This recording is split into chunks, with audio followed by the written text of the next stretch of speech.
Hello mga kababayan, welcome back ulit sa aking YouTube channel, Analisa Reality Vlog. Ngayon lang ako makakapagbigay ng reaksyon kasi kailangan kong gampanan muna yung aking gawain dito sa aking trabaho. Yung reaction ko po ngayon ay shoutout po galing po doon kay Kagwang Buknoy Official. Ito po yung nag-birthday siya. Ilang araw na rin nakalipas, magtatatlong araw na yata. So kasi syempre may mga nakuha akong mga lesson na pwede nating pag-usapan na i-share doon, mga experiences nila ng pamilya na yun, Kuya Buknoy. Pero bago ko ituloy, ay gusto ko kayong pasalamatan po lahat ng mga new subscribers po sa aking YouTube channel. Salamat po sa suporta ninyo. Mga nagla-like, nagko-comment, nag-share, and may silent viewers. Thank you po sa inyo. At kahit hindi man ho kayo nagko-comment, andyan kayo na nag-i-engage po sa aking mga ginagawang reaction. At yung mga hindi pa ho nakapag-subscribe dyan, kay Ka-Business Official, Papa Dins TV, yung Ka-Business Family, please subscribe nyo lang po pag meron ho kayong time. And also, shoutout ko na, bago ko makalimutan, ang ating mga kagwangs, kay Kagwang Inti Official, Kagwang by Papaya Official, Kagwang Buknoy Official, ito yung kukunan ko ng reaction ngayon, and si Kagwang Burnok Official, Kagwang Bugi Official, and Kagwang Bong Official na hindi pa pumasok nung Lunes kahapon. Marami nang naghahanap. Ewan ko nangyari sa kay Bong. Isa pang pasaway. And also sa aking mga co-reactor, shout out po, good morning, Anime Reactors TV, Taong Gala, Kalingap Turak, Ma'am Players Channel, Alminda Mix Vlog, and Katangay PLC. Good morning po sa inyong lahat. So ito yung aking reaction. Dito sa birthday celebration na naganap, kay Kila Kuya Buknoy, dumating doon yung mga kagwangs, si Pinuno Ka-Business, nauna nga daw na pumunta doon, nagbigay na lang ng message niya, naghatid ng blessing din kasi mayroong pupuntahan. So naging emotional ang party na to, birthday party. So syempre sharing, potluck ang style. May mga dala-dala sila Nika, sila Bugi, lahat nag-share sila kung ano yung makakaya. Doon din sila Junjun, shoutout sa inyo, mga Ems. So naiyak ako. Sino po yung nakapanood nung birthday celebration na to? Maglalagay po ako ng clip. Pero i-mute ko na lang po para makita nyo lang. Kasi nagbigay nga ng mensahe ang mga anak ni Kuya Buknoy. So, hindi pala sila sanay na ganon. Kasi nga, ayon nga kay Kuya Buknoy, sa kanila, sa mga bata, kumbaga first time na ganon magkakaroon sila ng ganyang celebration, may handa-handa kahit pa paano. Kasi nga, siyempre, sa hirap ng buhay, may mga prioridad. Unahin yung mga pangangailangan, lalo't may mga estudyante din si Kuya Buknoy, sila Ate Mengay, and then marami din silang, marami sila eh. Ganon talaga eh, kung ano yung kaya lang, yun lang. Kung wala, di, wala muna. So ngayon, sabi nga ni, dati ni Ka-Business, ni Pinuno, kasi yung bata, yung si Yash, yung naabutan nga umiyak din yun eh. So, hindi na mangyayari sa kanila yung nakaraan na lumilipas yung birthday na walang, as in wala. Kami ganun din naman eh. Kasi hindi natin pwedeng ipilit, hindi tayo pwedeng mangutang para lang makapaghanda. Importante, healthy. Importante, malakas. Walang may sakit sa pamilya. At itong nangyari kay Kuya Buknoy, syempre, talagang, masasabi ko napaka-emotional, pasalamat talaga sa Panginoon kasi alam naman natin yung pinagdaanan ni Kuya Buknoy na isa siyang colon cancer survivor. At salamat kay Pinuno Ka-Business sa alalay, pagtulong kay Kuya Buknoy. At ngayon, ayan, nandiyan siya handa sa birthday. At itong mga bata, itong mga anak niya, ito yung napansin ko. Dito ako na-touch kasi isa-isa sila nagbigay ng mensahe, Tapos, kay si Dodong, hindi pala sila sanay na yumayakap sa ama nila. Oo, nandun yung pagmamahal, pero hindi sila yung tipong showy ba? Kasi yung iba dyan, di ba? Sino ba sa atin, yung mga nakakapanood dyan? Kayo ba sinasanay yung mga anak ninyo na yung ipaparamdam ninyo, ipapadama at gagawin yung pagmamahal sa kanila? For example ako, kahit malayo ako sa mga anak ko, pagtatawag, sinasanay ko sila, I love you, nak, o magre-respond sila, love you, ma. Tapos pag nandoon kami, ihahag mo sila. Yung mga ganon, kasi masasanay yung mga bata sa ganon eh. Nasa atin yon mga magulang. Kaya lang, mayroon din talaga yung iba na nahihiya na magsalita ng yung ipaparamdam, sasabihin sa magulang na mahal mo sila, mga ganon. Kailan pa natin ipaparinig sa ating mga magulang na mahal natin sila kung kailan hindi na sila makakapag-reply, hindi na nila maririnig, hindi na nila mararamdaman. So ngayon pa lang, sanayin na natin yung mga bata. Sanayin na natin yung ating mga anak. Kahit ako sa nanay ko, pag tumatawag ako, love you, Nay, ganon. Kasi yung si nanay, hindi rin lumaki kami na hindi siya nagsasabi sa amin na I love you, anak. Hindi. Iba yung ano noon eh. Iba yung tawag dito, mga tao. Sabay ganun mga tao noon.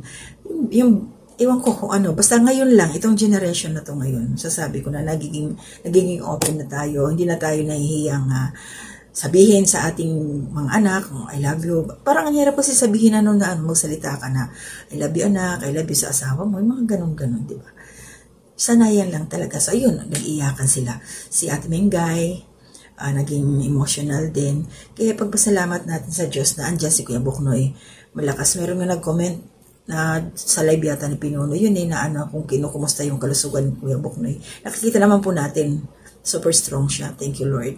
At syempre, lumalaban sa buhay kasi yan, meron pa siyang maliit.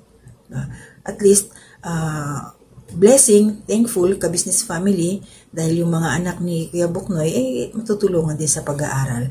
Kaya yung mga nagsasabi pala dyan, isingit ko na hindi na nagmi-mission si Pinuno ka-business. Yung mga pamilya ng mga kaguwangs, ayan, yung mga anak, automatic, tinutulungan nila para sa kanilang edukasyon. Isang form of charity din yun, isang form ng pagtulong din yun. Kaya, maging malawak po yung ating isipan. At saka yung mga nakapaligid dyan, tinutulungan din po yan ng ka-business family.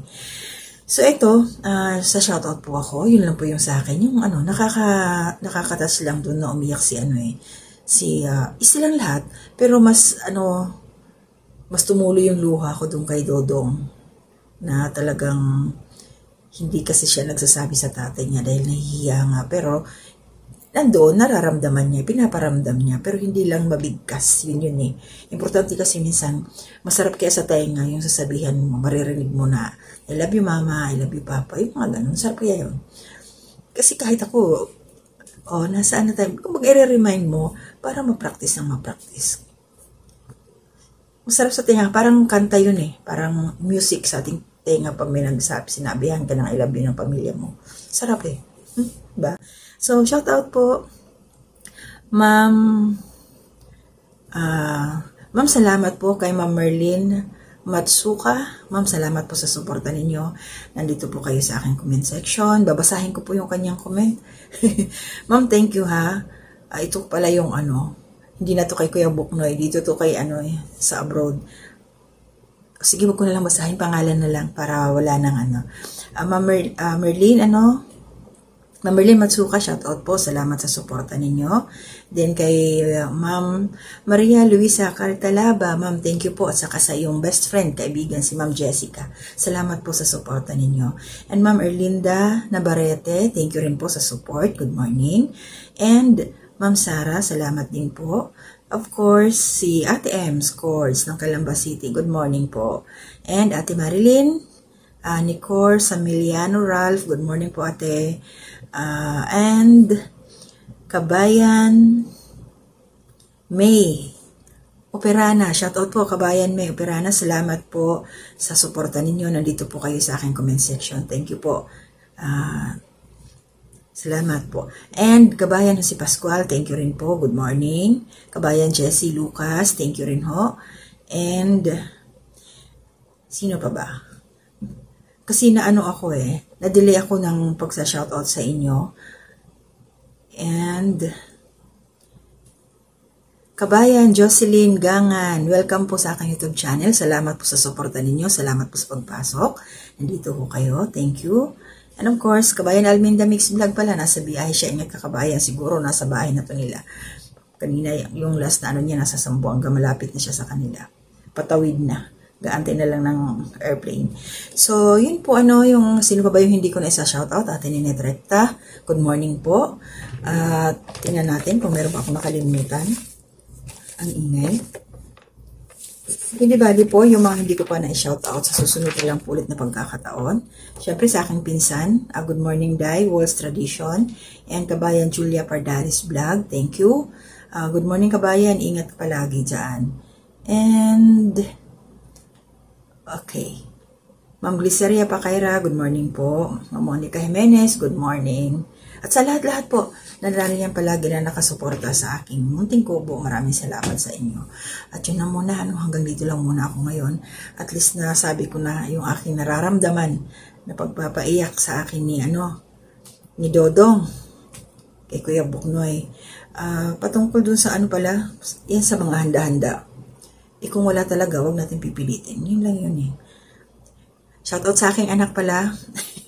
Happy birthday anak, yung aking panganay. July 16. Tapos kahapon, nag-birthday yung isa kong anak, yung pangatlo. Magkakasunod lang sila eh. July 15, July 16. Pero syempre, magkaiba yung taon. May gap sila. 2000 at saka 2005. Yung pangatlo. Salamat sa ating Panginoon. Natapos ko yung aking trabaho dito maghapon. Isang pa lang yung kumbaga batch 1. Meron pa tayo bukas. So mag-iingat po tayong lahat. Good vibes lang. Yung mga negative mga comment dyan, ignore na lang po natin yan para wala tayong wrinkles. Sa susunod po na aking reaction, so itatry ko po kung kailan ako yung makakapag-live. Medyo hectic pa ang ating schedule ngayon. Panoorin niyo po sa dulo nito ay support po natin ang produkto po na ini-endorso ng Ka-Business Official. Para makita niyo po yung mga gusto mag-order dyan para sa ating kalusugan, pili na lang po kayo. Search nyo lang po doon sa Google ang Ka-Business Official.com. Doon po. So hanggang dito na muna. To God be the glory. So yun po mga ka-business naming minamahal, nandito na po ang mga bagong produkto na ini-endorso ng Ka-Business Family. Ayan po mga ka-business, meron po tayong mga bagong product na inilo-launch.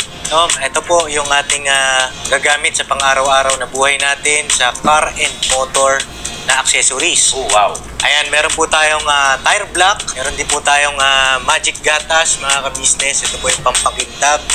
At meron din tayong pampabango ng sa helmet. No po?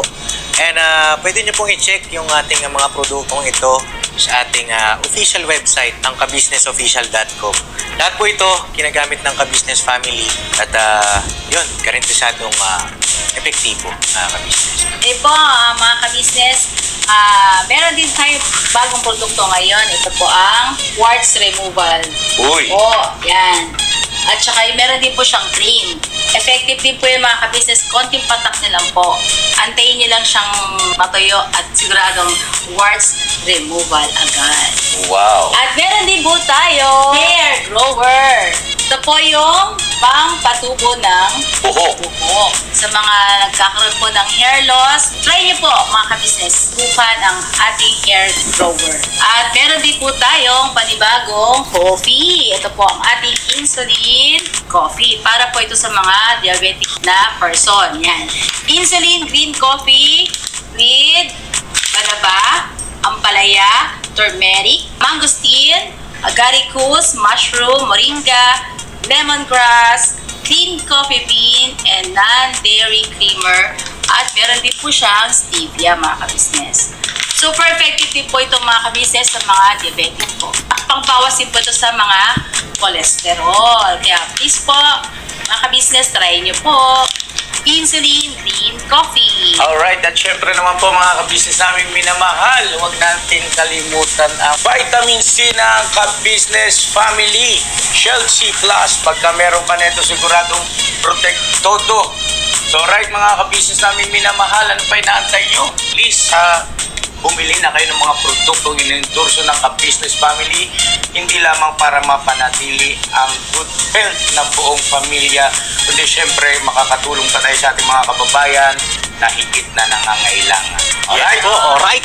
At meron pa, dadagdag ko lang mga ka-business, kung gusto nyong pumuti at lalong bumabot, gumanda, meron po tayong bagong produkto, ang Bandara Revitalizing Set. Oh wow! Ayan, abin nyo na po mga ka-business at siguradong epektibo rin. So yun na mga ka-business namin minamahal, please avail natin ang mga produktong in-endorso ng Ka-Business Family. So yun na, tuloy na panonood. Tira, Banat.